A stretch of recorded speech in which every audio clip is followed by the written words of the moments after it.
at times, we weren't together.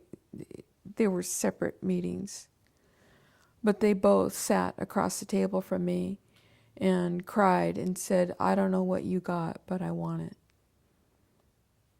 And it was in regards to my relationship with the Lord. They were aware of how much I had changed in the 2 years I was down in Arizona.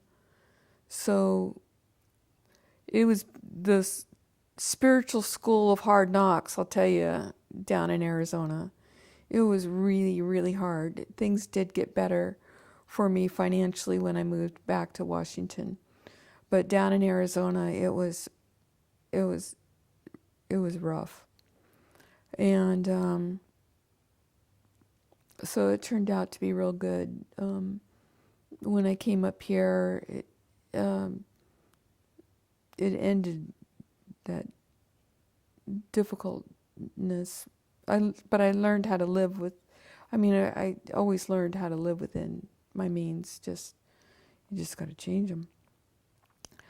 So, anyways, my two girlfriends, they, like I said, they just sat across the table crying, and they're like, "What do you got?" I'm going, "Whoa." But I had become spirit-filled before I left. It just, it's changed. It changed things. It changed everything. It did change everything. It changed me more profoundly, I think, than just salvation. Like I said, I always had an awareness of the Lord and I always loved Him. But I never got to the place where I recognized that I have failed in my relationship with the Lord. The term original sin is what Catholics used, and I was like, God's not going to blame me for something one guy did, Really? Like, God's going to be that kind of guy. He's going to blame me for what Adam did? Come on. And so that was my attitude growing up. He's not going to blame me. But in 1980, church service, I had been hearing messages for 6 months. I'd been going to this church. And they were making me cry week after week. I was just bawling my eyes out. You don't realize that it's conviction and things like that at the time. You're just crying. Oh, I used to cry all the way home. I would drive home crying.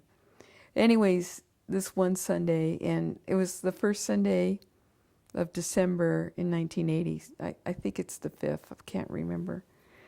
Anyways, I went forward that day and prayed, recognizing that I had failed God, and it's that we as man come into this world selfishly, and that this is what we need to repent of, is our own selfishness and self-centeredness, and that's what is the key to being born again, is understanding that we have this propensity towards taking care of ourselves versus being focused on what the Lord would want for us and what His plan is for us. And so that's, I think, the key to the difference in being born again, being, saved, and is just recognizing that truly His Word says that we all fall short. So no one's worse than anybody else, but we do fall short. And so we need to recognize that and submit our lives to Him and make it so that we can live powerfully. And I would say living my life by listening and obeying and doing what I did not want to do. I cannot tell you how many times the Lord has made me had me do things that I did not want to do. There are many. and they turn out to be significant and awesome. So I've learned over the years to be obedient, and I still do my little squabble and argue, but I don't do it as long. So I moved back, and like I said, my girlfriends really were quite quite impacted by who I had become, and it really surprised me. But I did realize that there was some truth to it. I knew that I had what I'd been through, which was hell. I was a living hell. But I knew that God had done great things in my heart, and I had a trust and a confidence that everything was going to be okay. And so I was back believing that my marriage would be restored. That didn't end up happening. In December of 19...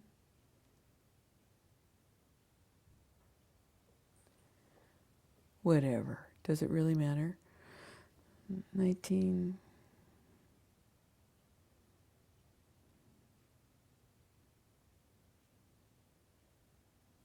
must be 1988. I can't remember for sure. So, yeah, I think. So December 1988 is when I started feeling this, that the Lord was no longer asking me to remain praying for my marriage to be restored. And what was really interesting was when I felt I needed to let it go. And I thought I made a mistake and I should pray again for it and start believing for it. I couldn't. I had no ability at all. And it made me realize how much God had carried me all those years, and had given me faith. He gave me faith for believing for the marriage reconciliation. He had provided what was necessary. And then when the season was done, it was done. And then what he said, it was a preacher on the radio, a man that I highly respect. His name is Jack Hayford. And I heard him say on the radio, God is not as concerned with the results as he is the journey. And I thought, so God doesn't need this marriage to succeed in order for him to be a good God. He just wants the walk with me. He wanted the journey with me. And I was like, okay, I can do this. I mean, it's acceptable. And it's what he wants. So I'm following him. And it was absolutely the right thing to do. It was a powerful time praying those 5 years. I don't feel like I missed out on life not dating. I don't feel I was cheated. I don't feel God abandoned. I don't feel God failed. I feel that you need to do what you need to do, whatever is necessary for yourself in a trial, in a crisis. You have to do it the best way you can, and because you have to live with the consequences afterwards. And so that was a decision I made, was to pray for those 5 years, and I felt that 5 years was sufficient in that was that. And so, I just worked on just trying to, and I did feel like the Lord had closed the door at the 5-year mark as well. I didn't just make a decision. It was definitely one that the Lord was a part of. And but it was, like I said, it was pretty hard. But God saw me through it. So eventually, my girlfriends, I was able to pray with them, and they received their prayer language, and their lives changed significantly. And I have, we're just close friends, and it's been a really important part of my friendship as well. I mean, we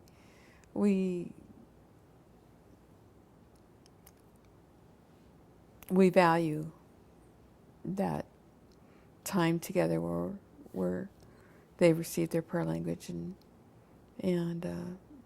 we went on from there, and it's been quite powerful for all of our walks, and so that's neat. Coming back to Washington State, the boys were able to be with their dad much more often, which was one of the main reasons why I did move back, is I wanted them to be around their father more. And part of the reason I prayed for those 5 years was, I believed that there was no one better for them than their own dad, and that's all there was to it. And I was pretty firm. On that. But eventually I had to let that go because, the Lord told me to. And I did. And what was amazing was it really was almost immediately I met Mark Pelletier. And we were attending the same church together. He used to go to the first service and I used to go to the second service. So we didn't know each other. But I had seen him a couple of times, and I looked and saw there was no wedding ring on. But I told myself, no, no plan Bs, no plan Bs. And I had a girlfriend in choir. I did join choir, mostly because I just enjoyed watching the congregation worship. It's not because I can sing, I can tell you that. But it was a good experience. So anyways, there was a girl I knew in choir that I knew sat next to Mark. And so I thought, I need to ask her who he is, find out his status. And then I was like, no, I can't do that. And so eventually the pastor of our church announced that there was going to be a new class on single parenting. Well, at the time, Clint was really having a struggle, and I was really worried about him. So I decided to go to a singles function. That was my first singles function in all the 5 years. So I walked into the classroom, and who should be the teacher? Mr. Mark Pelletier. Single, not attached. So I announced that I was standing for my marriage, and I just wanted to give the guys in the room a message: don't bother me. And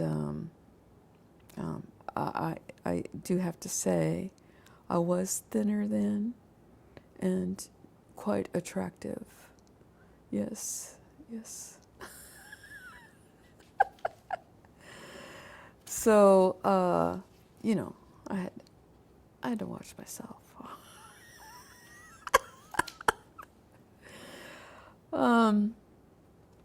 So anyways, I actually, a month later, after the Lord had definitely closed the door on John, there was no question at all.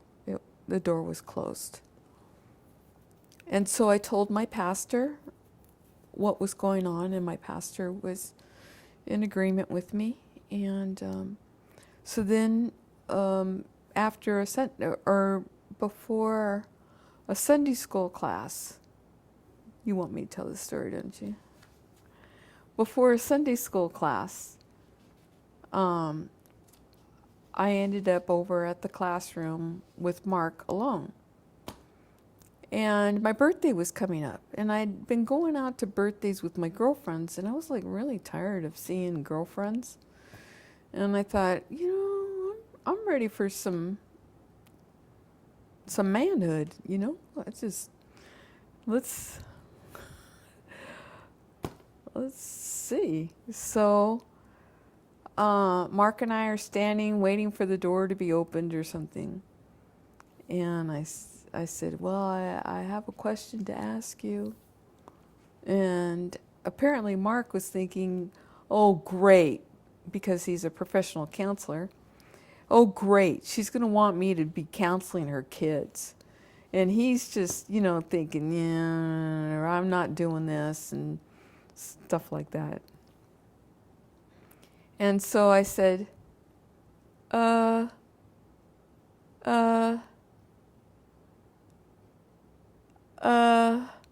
my face was getting redder and redder and redder and redder.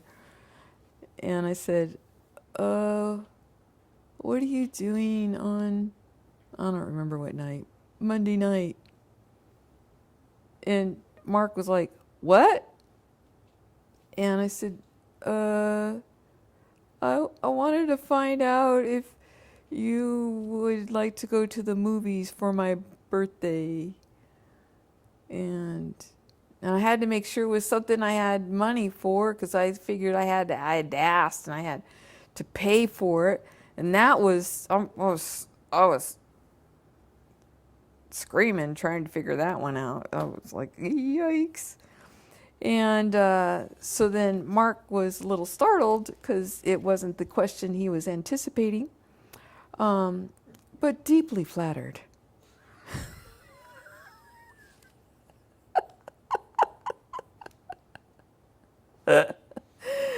And so he did say yes, And so we went out, and our first date was Ethiopian food. Mark loves, his family had done, they were a military family, and they had done a tour in Ethiopia when he was in high school. So Ethiopian food is equivalent to Mexican food on my family, which we will discuss.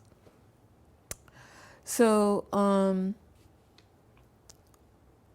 so Mark and I went to this Ethiopian restaurant. No silverware, okay? They'll like give you bread, this it's called anjera, and it's a spongy bread. So you tear a piece off and you pick up the meat or cottage cheese or salad. It's pretty much what that stuff is, and you eat it. So it's a little spicy. I finally learned the right kind of food I like, so I can go to Ethiopian food and eat it and be fine. I don't mind it, but I know that with Mark's family, we're going. It's a definite to-do thing. So I've come to enjoy it. It's good. So then Mark and I, we kind of hit it off rather quickly ourselves, and we were semi-committed in 2 weeks, where we decided no one else, and it was pretty good. We had some interesting times during our dating, but we made it through. And then finally on April 20th, 2000. 1990. I had chemo, all right? So I don't remember everything. I do really have holes in my brain. Okay, so it was April 20th, 1990, and I had a dress I liked. That dress is so awesome. And the wedding was amazing. And what was really powerful about it is that years ago, before Mark and I were together, and I was praying about my marriage with John, the Lord had said to me, give me the marriage. And so, I didn't know how to do that exactly. So basically what I saw was the Lord's hand, and then I dropped my wedding ring and John's wedding ring into the Lord's hand. And then I saw the Lord close it. But before that, when I dropped the wedding rings into the Lord's hands, I saw prisms. I mean, absolute prisms of color coming out of the diamonds, including in John's ring, which had small diamonds. But the prisms were shooting out of the ring, both rings. And the gold shined like I never seen before. I do believe it was an amazing heavenly experience. So I did see the Lord close his hands. Well, when Mark and I got married, the pastor's putting on my wedding ring, or not the pastor, Mark's putting on my wedding ring. And the pastor, and even the back of the room where the video was capturing our wedding, there was a shine that came out of my wedding ring, a brilliance that, the pastor stopped and looked at my wedding ring because it was drawing him. He had to stop and look at my ring because of the brilliance. And so it was just amazing to me how God kind of tied all that together. It's really something. And it was a very, very, very special day, and it went really well. And we had a very simple reception, and then we took off on a great honeymoon, and we went to Florida for a week and drove around there, and then we took a cruise, a Western Caribbean cruise. We went to the Bahamas and Grand Cayman and Cozumel and one other place. But it was fun. We had a great time. And honestly, I think it showed kind of what Mark's and my future would be, in that we ended up doing so much ministry as far as traveling. That was quite significant. It has been a major part of our marriage.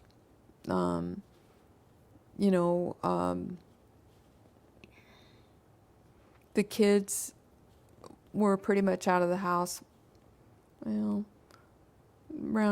By 2003, they're all gone. Casey got married in 2003.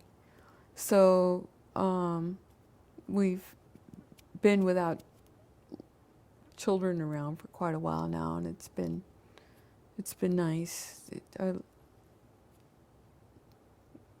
hate cooking, so it's really nice to not have that responsibility. And but in this is an amazing story. In 1994, I told Mark I'd been praying, and I said, the Lord's telling me to take possession of my land. Well, John and I had the dairy farm yet. We still owned the land. And we had broken it up into parcels to sell individually. Well, none of it had been moving. No piece had been sold. And so, anyways, I was in my room praying, And I felt like the Lord say, I want you to take possession of your land. And it was connected again with Numbers 11. It's either 11 or 14 with the milk and honey. But he was saying, but I really had a sense of tangible. I had a very strong sense that it needed to be tangible. So it was a physical move that the Lord was talking to me about. So I went and I told Mark, because I thought, well, he's not going to go for this. This is crazy to think he'd move on someone else's property. And Mark goes, if that's what the Lord wants, then let's do it. Yes. And then I thought, well, John won't sign off on having another guy living on his property. I go to John and I said, hey, what do you think about let's cut me out a piece of the land in lieu of some money? And he goes, well, yeah, that sounds like a good idea. I was like, what? And so then we were in business, the dairy business, with his older brother, Walt, and his sister-in-law, Adriana. And they were on the deed, so I had to convince them. So then I worked on this huge wetlands project, because wetlands is a major issue for our property. And I wanted to convince Walt and Adriana that they should give me a piece of the parcel, and one of the parcels. And so they signed off, just like that. And lo and behold, we had the land. So then Mark and I were able to use the land as collateral, and we built a house. I searched for the blueprints, and I used to go to bed at night and I had a stack like this of copies of different house plans. And I used to every night go through them and look at them, and I worked on weeding them out, and I finally settled on one. And then I went to go buy the blueprint. So I go to the architect's office and I get the blueprint. And I didn't know they're copyrighted. And it was copyrighted 1983. And that was the year that John left me, and I was devastated. And I looked at that date and I went, who knew that while I was crying my eyes out, devastated, no hope, no future, that God had an architect that was drawing up new prints for me in a home that I would end up living in. That was outstanding. It was one of the most beautiful homes ever. And you just don't know what God's up to. And when you are devastated and have no hope and that, God's having an architect working on something for you. And it'll be good. It'll be good. So then it was fun building the house. I enjoyed the house process. We had a great carpenter or contractor. He was just a Christian and just a wonderful man. We really had a good time together, and it just worked well together. And so it was really cool, building it. And what's interesting is I was building the house and I was kind of decorating the house, thinking of other people, how other people would view the house, how they would like it, how other people would like it decorated. And that was my mindset.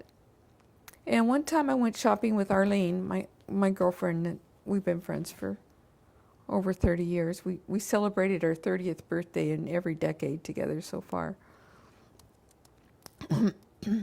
So Arlene and I are shopping at a furniture store, and they have all these fabrics.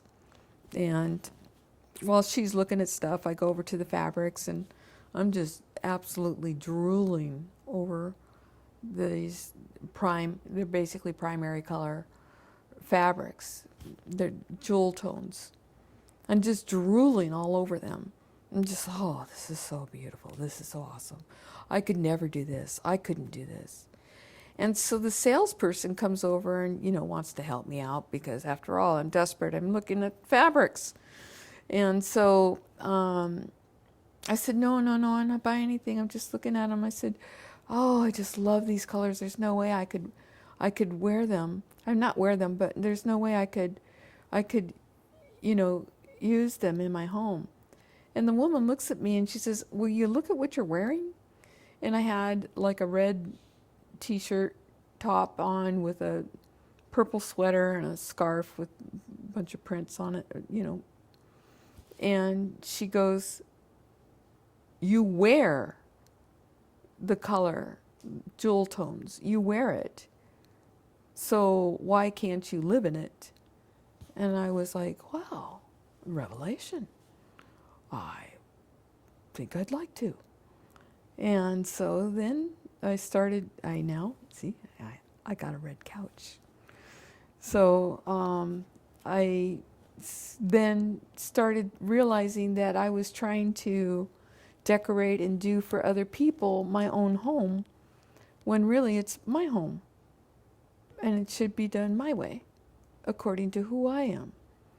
And so it just changed everything for me, and it became so much more fun. I really got to enjoy learning how to decorate. We didn't have the money to hire a decorator. It was a custom home. The thing is gorgeous. 3,700 square feet, tri-level, on 7 acres. The view, we had a view of Mount St. Helens, but a guy planted trees that blocked up. But we had a view of Mount St. Helens. We had wetlands in front of us, blue heron flying in and out. We'd have pheasants that would come. We'd have 200 Canadian geese, and they're big. And they'd land on the field, and we'd have the field full of Canadian geese. And we also had some peacocks that showed up. Yep. And only once did the male walk around with his tails fanned out, but oh my, so beautiful. And they shed these tail feathers. So they were dropping them like flies over at my house. And my niece and I, Cammie, was up from Arizona when the peacock was around, and she ran out and collected the tail feathers. But I'm telling you, it was so beautiful. It's just gorgeous. And then he would sit on the ledge, and his tail feathers would go all the way down to the ground. It was a fence kind of thing. He'd sit on the fence, and the tail feathers would just cascade down. It was just gorgeous. Just gorgeous. I loved that property that we were on. It was the dairy farm property. It was in the very back, beautiful trees around it, and like I said, the wetlands in front. And the birds were amazing. Springtime was fun because you'd see the female flying just crazy. The females were flying like they had no flight pattern. And the males, there they go. They're following the girls. And it was really funny. It was fun to watch the mating process. And we had a little birdhouse in front of my the mother-in-law window. And every year that birdhouse is occupied. Always birds would make a nest, and we'd have some babies in there.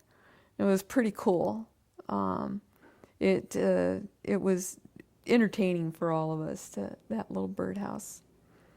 And Mark and I used to have some really powerful prayer meetings at our house. We would invite people to come in. We also had people come in to hear, people that we valued or believed had a message of importance, and we would have them come over and speak at our house, because it was a big house, and we could get a lot of people in, and so we would have quite a few. We had quite a few meetings in our home with different people.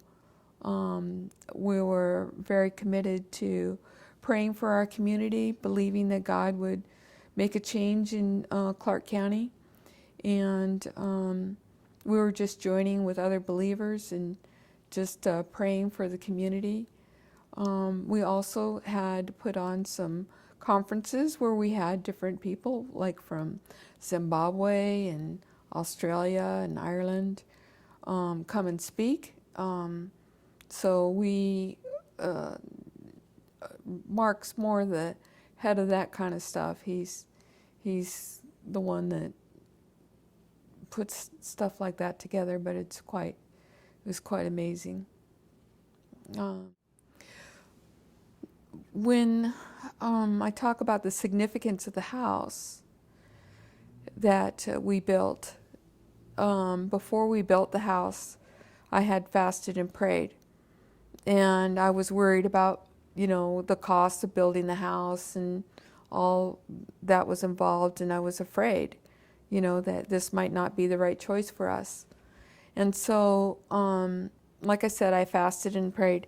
Well, the Lord dropped in my heart 2 Chronicles and 7. And I thought, Chronicles, really? Like any Chronicles? There's anything exciting in Chronicles? All right, I'll go look. So, this is the verse that the Lord gave me regarding my home. And it is in all the cement. I put it in the foundation. It is everywhere on the foundation. And it's 2 Chronicles 7:16. For now I have chosen and sanctified this house, that my name may be there forever, and my eyes and my heart will be there perpetually.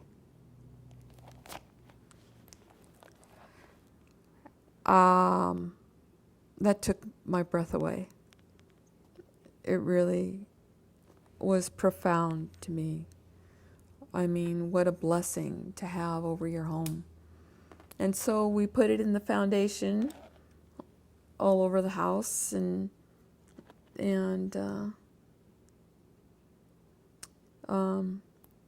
I believe that the people that have just purchased our home, we just moved out of it 3 weeks ago,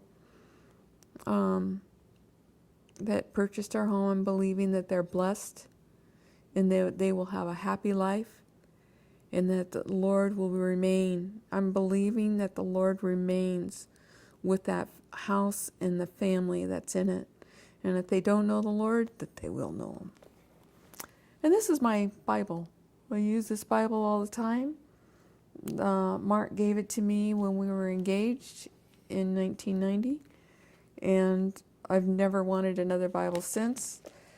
I've not damaged it like my other ones where I highlighted and wrote, and this does have underlining and stuff, but it's not as beat up as my other Bibles, but it's it's been around a while, and Casey will be getting custody of that. It's going to be Casey's Bible.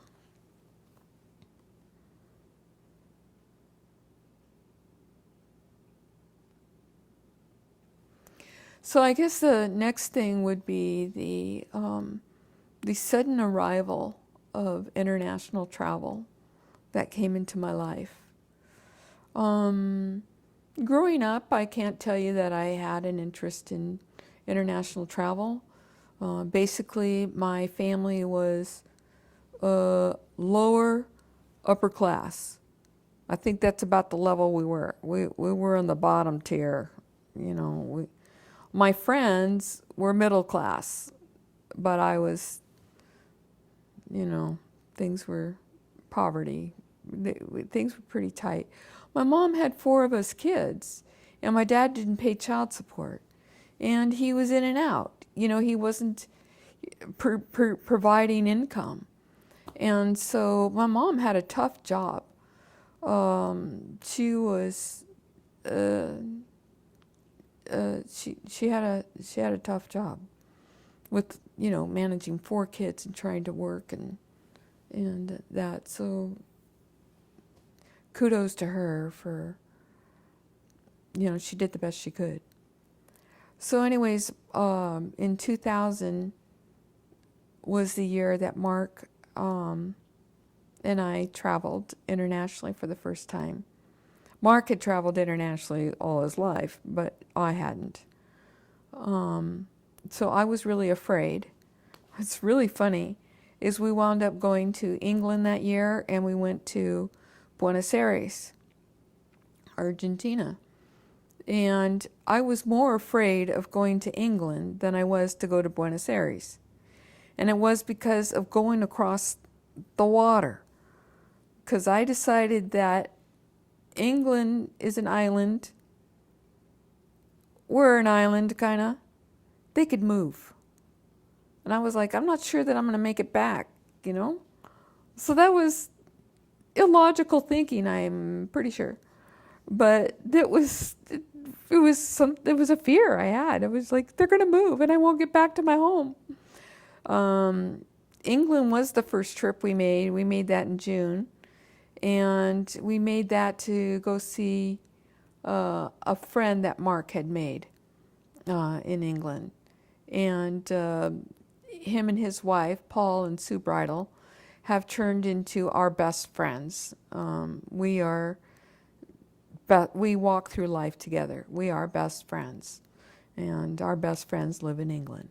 So anyways, we stayed with them and did the touristy stuff. And I think Mark did some counseling training there while we were there, and then at a church. I think that was the purpose of that visit. And then in October, we went to Buenos Aires, and we went with about 19 people, very dear, close friends of ours, Raul and Clara Jimenez. They're from Argentina. They're missionaries here in the U.S., but they've been here 40, 50 years at this point. Probably 40, because they did time in Puerto Rico, too. So Mark and I consider them our pastors. We believe that if you open up the dictionary and look up the word pastor, you would see Raul and Clara's pictures there. They are just so amazing and so awesome. So Raul says to me, would you like to go to Argentina? I'm going to take a team of people over because there was a big revival that has been going on for 20 years in Argentina. And he said, would you like to go and experience the revival? And I was like, yeah. So then Mark was, somehow you were in England and I called you. Mm-hmm. That's okay. So anyways,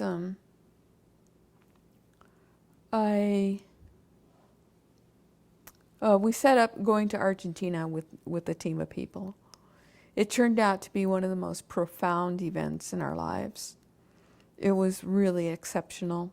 I felt the power of God there in ways I never had before.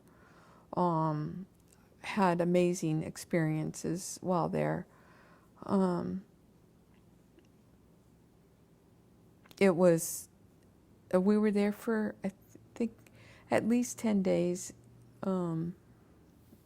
And The food in Argentina was amazing. The people in Argentina were they were really wonderful. The it was just a great experience. It really was a wonderful, wonderful, and spiritually significant experience. And so then the following year, Mark and I headed up a tour of some people to go to England, and we went into Ireland. And this trip, Mark was doing a Bible college. He was a teacher, and he was teaching evangelism class, I believe.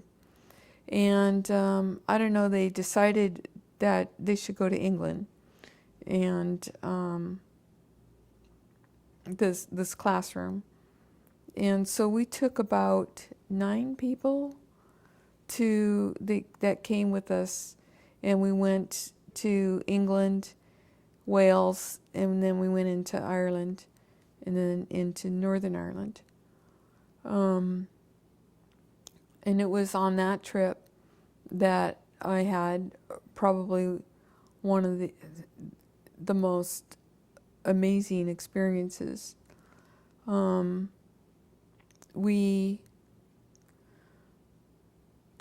know what story to tell. There was a situation in England. Mark and I had gone to a church in England. We were at this church in England. And I saw some things that I didn't like. It was upsetting me. So I decided to walk out of the sanctuary and get away from what I was seeing.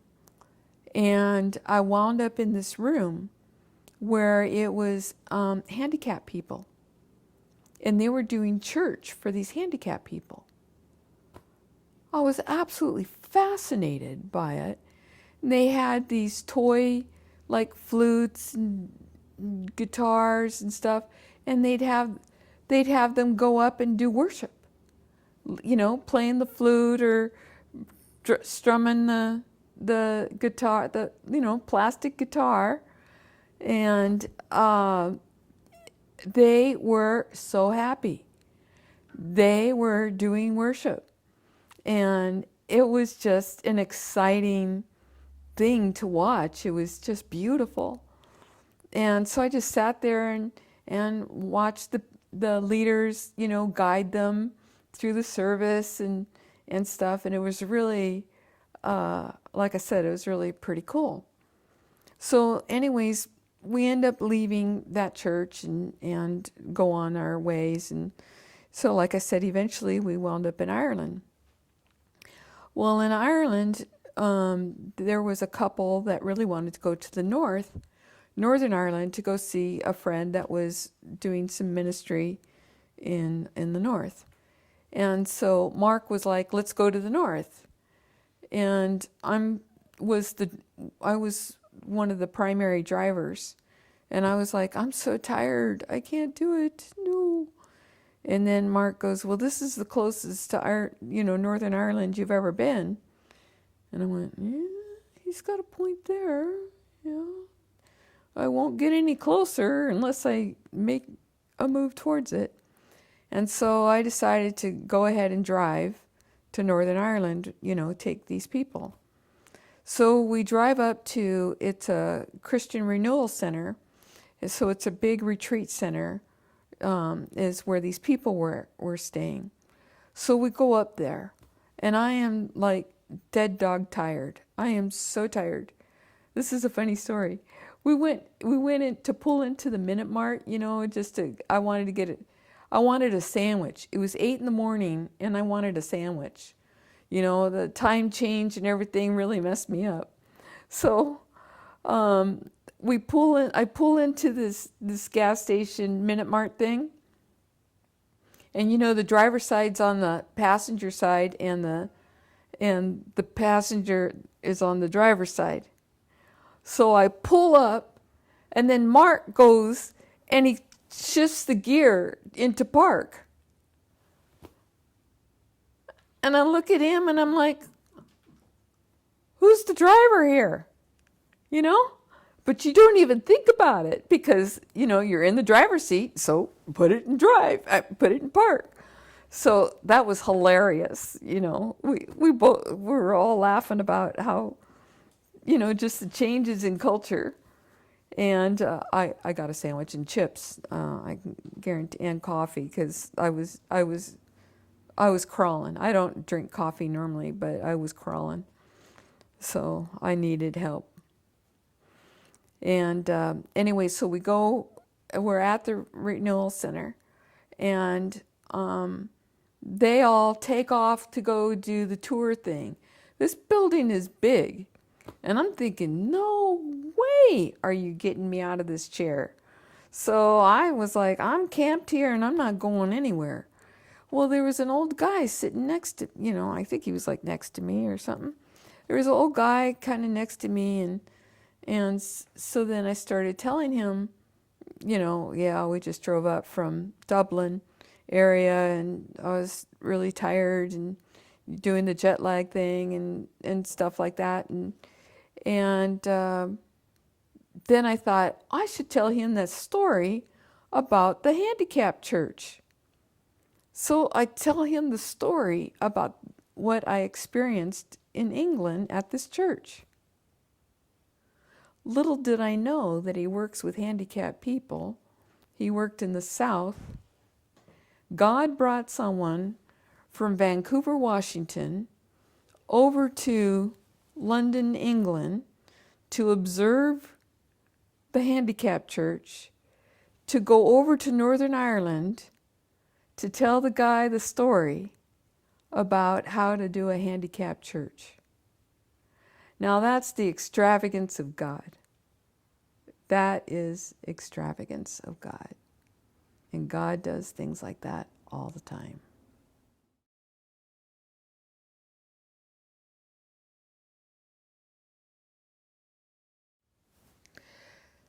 So when we left the